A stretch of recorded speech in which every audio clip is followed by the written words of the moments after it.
today's video on Nothing is Waste. In this video we will explore about everything has a worth. And if you have not seen the previous chapters, go and watch it, link in descriptions. So let's get started. Nothing is waste. It means भगवान ने कोई भी चीज़ waste नहीं बनाया है। हर एक चीज़ का कोई ना कोई वैल्यू होता है। इस दुनिया में जो भी चीज़ है या इवन एक टूटा हुआ बल्ब का भी कोई ना कोई यूज़ होता है, कुछ ना कुछ यूज़ होता है। सो कुछ भी चीज़ वेस्ट नहीं है, बस ज़रूरत है हम किस एंगल से उसको देखते हैं, किस हिसाब से हम उसका यूज़ करते हैं। So let's get started.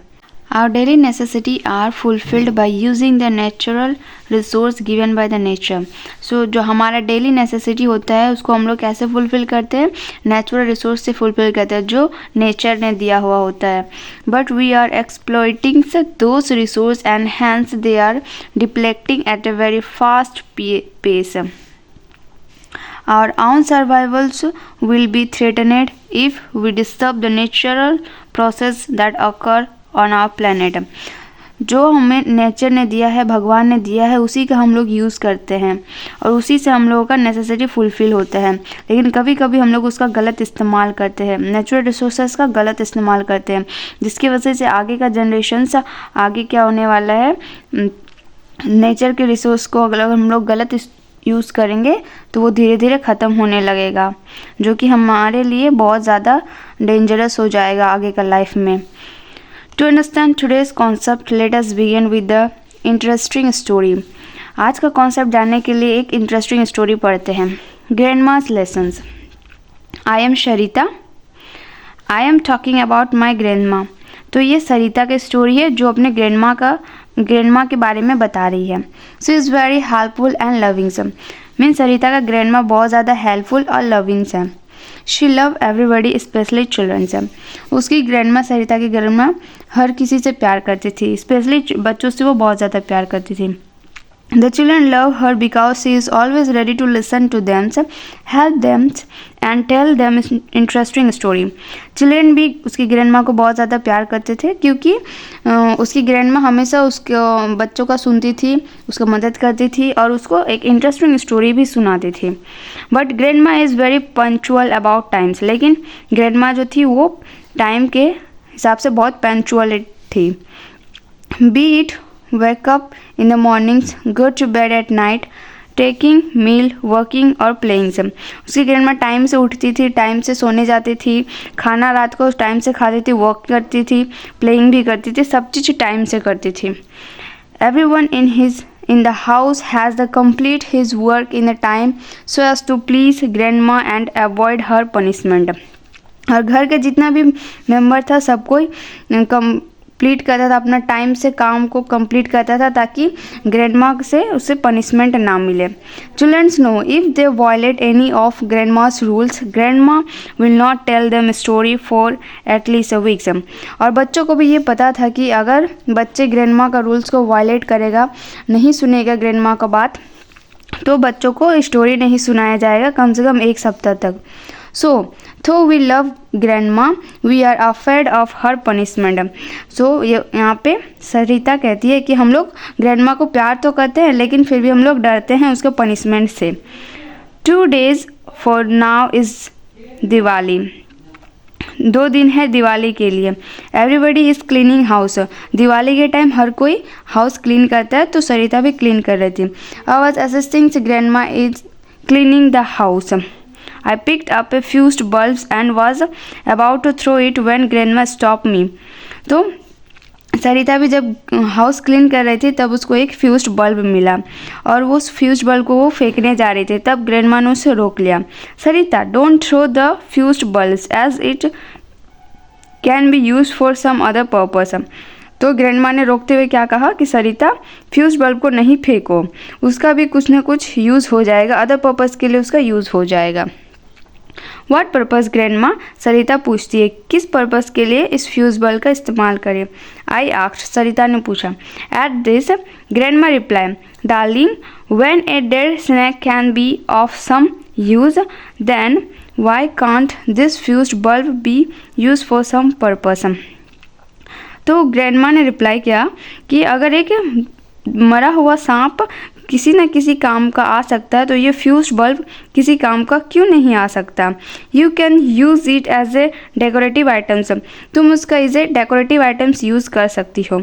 You can fill it with coloured water and hang it और make a rabbit using it, तुम उस बल्ब के अंदर कलरेड वाटर फिल कर सकती हो, एज अ डेकोरेटिव आइटम की तरह यूज़ कर सकती हो, या फिर उसके ऊपर कॉटन यूज़ करके रैबिट बना सकती हो। You can also make a beautiful flower pot with the help of thin plastic ropes, और तुम उसका यूज़ करके एक ब्यूटीफुल फ्लावर पॉट भी बना सकती हो। हाउ नाइस ग्रैंडमा, सरिता बोली, ये तो बहुत अच्छा है। But how can we bring a dead snake in to use, लेकिन एक डेड स्नैक, मरा हुआ स्नैक को हम लोग यूज़ में कैसे ला सकते हैं। I don't understand granny, I asked, Sarita ने पूछा, ग्रैनी मुझे ये समझ नहीं आया कि एक मरा हुआ स्नैक को हम लोग यूज़ में कैसे ला सकते हैं। Well it is a story which I will tell you once we finish this works of cleanings, promised grandma. तो ग्रैंडमा ने प्रॉमिस किया कि ये एक स्टोरी है जो मैं तुम्हें बताऊंगी एक सारा क्लीनिंग का काम ख़त्म होने के बाद। Now we the children become more serious in our works. So उसके बाद स्टोरी सुनने के लिए सारा चिल्ड्रन जितना भी बचा था सब कोई ज़्यादा सीरियस हो गया अपने काम के प्रति और जल्दी जल्दी काम ख़त्म करने लगा। We were too eager to hear the new story. उन लोगों को बहुत ज़्यादा इच्छा था नया स्टोरी सुनने का। Once the work was over, I rushed to call Neetu and Govind who were busy working in their rooms. जैसे ही सरिता का काम घर में ख़त्म हुआ, सरिता ने नीतू और गोविंद को भी कॉल किया जो कि अपने घर में बिजी था सफाई करने में। When they heard that grandma is going to tell a story, all of them jumped with joy. उन लोगों को पता चला कि ग्रैंडमा एक नया स्टोरी सुनाने वाली है तो उन लोग खुशी से नाचने लगा, जंप करने लगा। They finished their work quickly and rushed to grandma rooms. उन्होंने अपना काम जल्दी जल्दी ख़त्म किया और ग्रैंडमा के रूम पे आया। We all sat on grandma's bed. सब कोई ग्रैंडमा के बेड में बैठ गया और कहानी सुनने के लिए तैयार हो गया। Grandma began to narrate her story. Grandma ने अपना स्टोरी सुनाना शुरू की। The death snake. Many years ago in a village there lived an old farmer. बहुत साल पुराना बात है, एक विलेज में एक ओल्ड फार्मर रहता था। He had a small piece of land where he grew some crops and earned something for himself and his family. उसके पास एक बहुत छोटा सा ज़मीन था जिसमें वो कुछ ग्रो करता था, क्रॉप्स ग्रो करता था और उससे जो अर्निंग होता था वो खुद और अपना फैमिली को चलाता था। Deepu was his only son. और फार्मर का एक ही बेटा था जिसका नाम था Deepu. He was not interested in farming. और दीपू फार्मिंग में इंटरेस्टिंग नहीं रखता था। He was very fond of singing and music. और दीपू को सिंगिंग और म्यूजिक्स बहुत पसंद था। He always practiced music and singing. इसीलिए दीपू हमेशा प्रैक्टिस करता था, म्यूज़िक और सिंगिंग प्रैक्टिस करता था क्योंकि उसको फार्मिंग पसंद नहीं था। The king of that place was very found of musics. और जो उस विलेज का किंग था उसको भी म्यूज़िक बहुत पसंद था। Deepu knowed it. और दीपू को ये बात पता था। He try to meet the king in person and show his talent. Deepu ने बहुत बार किंग से मिलने का कोशिश किया ताकि वो अपना टैलेंट दिखा सके। But the king greedy guards did not allow him to meet the kings. लेकिन किंग का जो गार्ड था उन्होंने दीपू को कभी अलाउ नहीं किया उससे मिलने के लिए। They demand some bribe to let him go inside the court. जो गार्ड था वो काफ़ी ग्रीडी था, काफ़ी लालची था, इसलिए वो दीपू से हमेशा डिमांड करता था कि तुम मुझे कुछ दो ताकि मैं तुमको कोर्ट के अंदर जाने दूँ, परमिशन दूँ। Poor Dipu did not have anything to give to the guard and so he returned home disappointed. Poor Deepu के पास कुछ नहीं होता था गार्ड को देने के लिए, इसीलिए वो हमेशा डिसअपॉइंट होकर घर वापस आ जाता था। Deepu's mother was very sick. Deepu का जो माँ थी वो बहुत ज़्यादा सिक था, बहुत ज़्यादा बीमार था। They did not have enough money to buy medicine for her and so one day she died. उसके पास इतना भी पैसा नहीं था कि वो अपनी मम्मी के लिए मेडिसिन खरीद सके, इसलिए एक दिन क्या हुआ कि वो मर गई। Now there was nobody at home to perform the daily household chores. उसके बाद उसकी माँ के जाने के बाद, मृत्यु के बाद, उस घर पर कोई नहीं था कि घर का सारा काम करे, इसलिए दीपू वॉज मैरिड। उसके बाद दीपू को शादी दे दिया गया। His wife was very beautiful and intelligent too. Deepu का वाइफ काफ़ी सुंदर थी और इंटेलिजेंट भी थी। Whenever दीपू वेंट आउट, जब भी दीपू बाहर जाता था, she asked him to bring home anything that he find lying on the road. जब भी दीपू बाहर जाता था, उसकी वाइफ उससे बोलती थी कि तुम कुछ ना कुछ घर ज़रूर लाना, कुछ भी जो रोड में मिला हो, रोड में अगर गिरा मिले वो तुम उठा के लाना।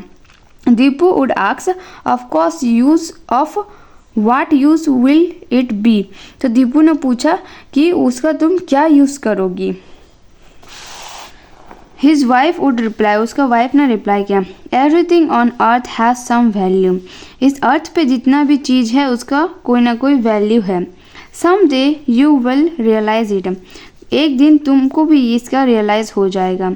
You just do as I say. तुम बस वही करो जो मैं बोल रही हूँ। वो क्या बोली थी कि रोड पे तुम्हें जो भी गिरा मिले वो तुम घर लेके आना। So as an obedient and an dutiful husband, Deepu obeyed his wife and his wife utilise those things according to their utility. So Deepu काफ़ी ओबीडियंट और ड्यूटीफुल हस्बैंड था, इसीलिए दीपू ने उसके अपना वाइफ की बात सुना और वो चीज़ लाने लगा जो उसको मिलता था घर लौटते टाइम। तो वाइफ ने उस चीज़ का बहुत अच्छा से इस्तेमाल करना जानती थी और अच्छा से इस्तेमाल करने लगी। Day passed by, Deepu's father worked hard all the day in the field. Day बीतता गया, दीपू का पिताजी तो थे, वो काफ़ी मेहनत करता था ज़मीन पर, खेत पर। Whereas, as usual, Deepu would go to the place and request the guard to allow him.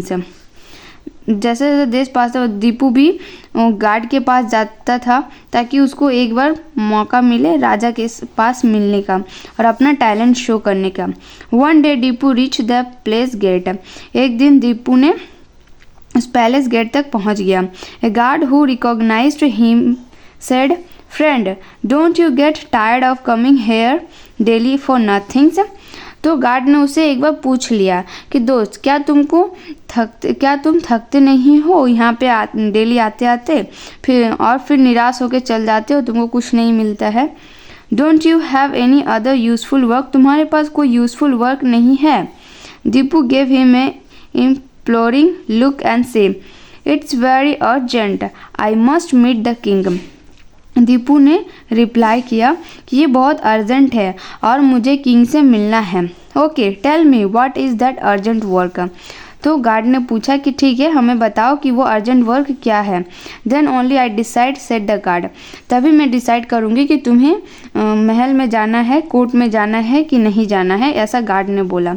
I am a good singer and I want to sing a song for the king, Deepu reply अगरली।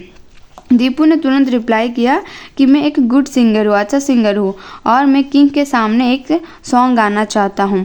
Okay, give me 1 gold coin and then I will allow you in, said the guard. तो guard ने जवाब दिया कि ठीक है, तुम मुझे बस 1 गोल्ड कॉइन दो, उसके बदले में मैं तुम्हें अंदर जाने का परमिशन दूंगा।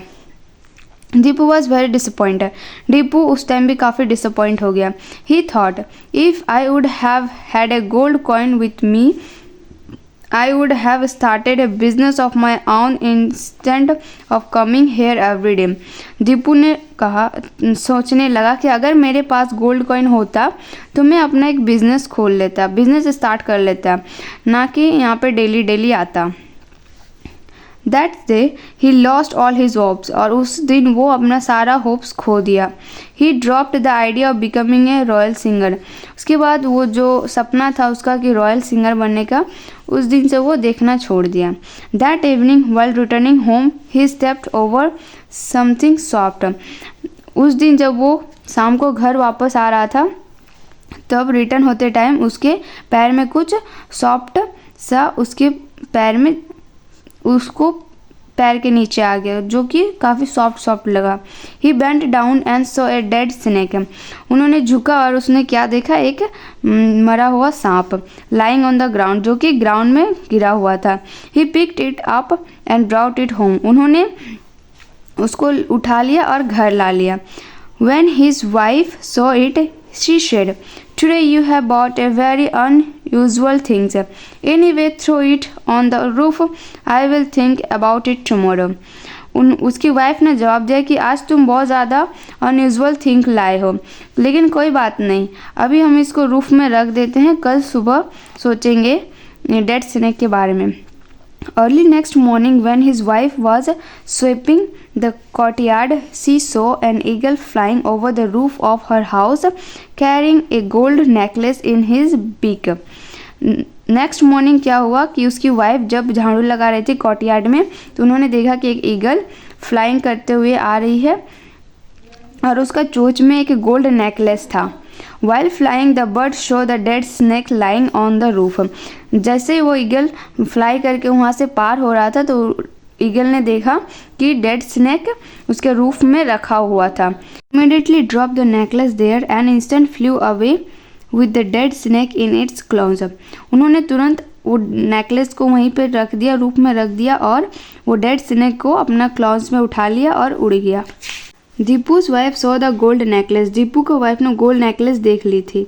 सी was overjoyed and picked it up immediately. वो बहुत ज़्यादा खुश हो गई और उसको तुरंत ही उठा ली। Soon after she heard an announcement. उसके तुरंत बाद उन्होंने, दीपू's की वाइफ ने अनाउंसमेंट सुना, the royal necklace is stolen. जो रॉयल नेकलेस था वो खो गया है। Whoever help to bring back the necklace will receive a generous award from the king. जो भी रॉयल नेकलेस को वापस लाएगा खोज के, उसको बहुत बड़ा इनाम दिया जाएगा। Deepu's wife was overjoyed to hear this announcement. Deepu को वाइफ को बहुत ज़्यादा जॉयफुल महसूस हुआ, बहुत ज़्यादा खुशी हुआ ये अनाउंसमेंट सुनने के बाद। She immediately asked Deepu to meet the king with the gold necklace and get the reward. उन्होंने दीपू से तुरंत कहा कि तुम किंग से मिलो और गोल्ड नेकलेस लेके जाओ और तुरंत रिवार्ड लेके आओ। Once again, Deepu went to the palace and boldly said to the guard, "I have bought the lost royal necklace." तो दीपू ने फिर से पैलेस के पास गया और गार्ड से बोला कि मेरे पास वो जो खोया हुआ रॉयल नेकलेस था वो मेरे पास है। Hence I want to meet the king. इसीलिए मैं किंग से मिलना चाहता हूँ। The guard were aghast to hear this. और गार्ड ने भी सुन के ये आश्चर्यचकित हो गया। This time they could not nothing to prevent Deepu from meeting the king. और इस टाइम वो रोक नहीं सकता था दीपू को किंग से मिलने के लिए। Finally Deepu was allowed to enter the palace and meet the king with his queen. Finally Deepu को अलाउ कर दिया कि वो पैलेस में जाके मिले, किंग से मिले और क्वीन से भी मिले। Deepu give the necklace to the queen. Deepu ने वो नेकलेस क्वीन को दे दिया। She become very happy. और वो बहुत ज़्यादा खुश हो गई। She asked Deepu. उन्होंने दीपू से कहा, what do you want as a reward. तुमको रिवार्ड में क्या चाहिए। Deepu reply politely. दीपू ने शांत भाव से रिप्लाई किया, your majesty, I am a singer. मैं एक सिंगर हूँ। Kindly give me a chance to perform before you and the king. Kindly मुझे एक चांस दीजिए ताकि मैं आपके सामने एक सिंग सॉन्ग परफॉर्म कर सकूँ। The queen happily gave him the permission. Queen ने खुशी से परमिशन दे दी। Deepu asked for a sitar and began to sing a song. Deepu ने एक सितार मंगवाया और सिंगिंग गाने लगा। The king was very happy to hear the sing. King को भी बहुत ज़्यादा खुशी हुआ सॉन्ग सुनने के बाद। He appoint him as a royal singers of his court. उन्होंने दीपू को रॉयल सिंगर के नाम पे अपॉइंट कर लिया अपना कोर्ट में। Deepu went home happily and told everything to his wife and his father. Deepu ने हैप्पीली घर गया और अपना सारा बात अपनी वाइफ और अपने फादर को बताया। After this he thank God for everything and they lived happily for ever. उसके बाद दीपू ने हर चीज़ के लिए थैंक्स किया गॉड को और उन्होंने उसके बाद वो लोग खुशी खुशी रहने लगा। So moral of the story ये है कि everything has a value of its own, nothing is waste. ये यहाँ पे इस अर्थ में जो भी चीज़ है सबका कुछ ना कुछ वैल्यू है। इस दुनिया में कोई भी चीज़ बेकार नहीं है। With this grandma stopped the her story. इसके बाद ग्रैंडमा अपना कहानी ख़त्म करती है। She paused for a while and said, वो थोड़ा देर रुकने के बाद बोलती है, so you see what a dead snake can do, तो तुमने देखा कि एक मरा हुआ सांप क्या कर सकता है।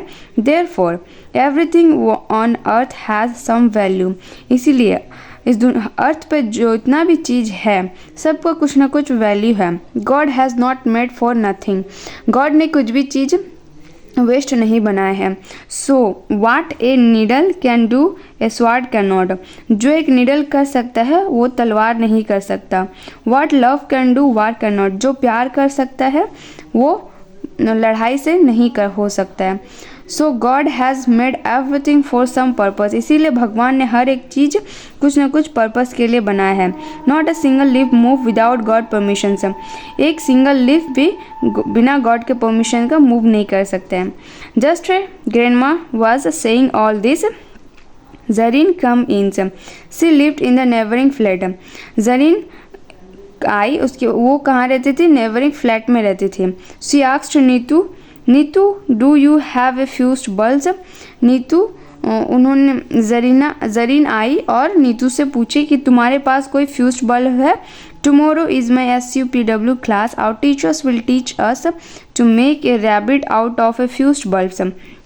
तो जरीना पूछती है कि कल मेरा SUPW क्लास है और हमारे टीचर ने कहा है कि हमें एक रैबिट बनाना है कोई भी फ्यूज्ड बल्ब से। Hearing this all the childrens began to smile, ये सुनने के बाद सारा चिल्ड्रंस हंसने लगा। They said in a chorus, really grandma everything every little things has some value, really grandma हर छोटा छोटा चीज़ का कुछ ना कुछ वैल्यू होता है। Now we see the turn of utilising of fused bulbs has comes, अब हमने भी देखा कि फ्यूज्ड बल्ब का भी कुछ ना कुछ काम आ गया। Grandma smile back and reply, grandma ने स्माइल किया और रिप्लाई दिया, now you see I was right, अब तुमको पता चला कि मैं सही था। So before throwing the things just think twice whether you can reuse that things और नॉट। सो कोई भी चीज़ फेंकने से पहले तुम्हें 2-3 बार सोचना चाहिए कि इसका कोई रीयूज़ किया जा सकता है या फिर नहीं। Children you should know about recycling, so childrens तुम्हें रिसाइकलिंग के बारे में पता होना चाहिए। Material like paper, plastic, metal and cardboard from the garbage are reused और रीप्रोसीड इनटू मार्केटेबल और यूज़फुल मटेरियल्स। सो जितना भी मटेरियल है, पेपर, प्लास्टिक, मेटल या फिर कार्डबोर्ड जो कि गार्बेज में फेंक दिए जाते हैं, उसका भी हम लोग रीयूज़ कर सकते हैं, यूज़फुल मटेरियल बना सकते हैं। This process is called recycling, और इसी प्रोसेस को हम लोग कहते हैं recycling. Recycling has the following advantage, recycling का कुछ एडवांटेज होता है जैसे कि it conserve natural resource like timber, water, mineral ores etcetera.